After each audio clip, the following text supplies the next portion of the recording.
When Adobe announced they would no longer be supporting Flash, a lot of people were, understandably, really sad. Over its 24-year run, we grew very attached to this piece of computer software. For all its flaws, it was still responsible for a lot of cool things, from great animations to surprisingly quality video games. As a result, we saw millions come together to bid Adobe Flash farewell. Even so, through all the tears and tributes, all I wondered was, where was this when Adobe Shockwave died? I mean, it basically did everything Flash did, except worse. However, it was pretty good at rendering 3D graphics in web browsers, which was impressive for the time. They don't hold up today, but it didn't need to.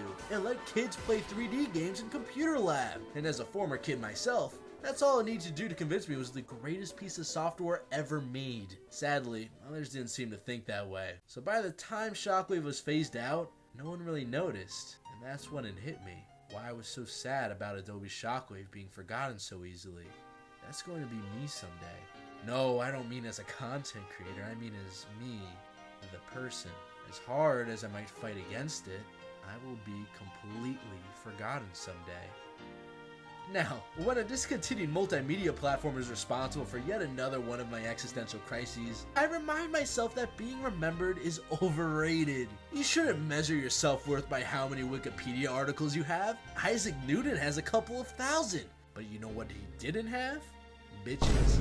Another way to think about it is that no one's gonna remember all the cringy stuff you did. So stop letting it keep you up at night. After all, oblivion comes for us all eventually.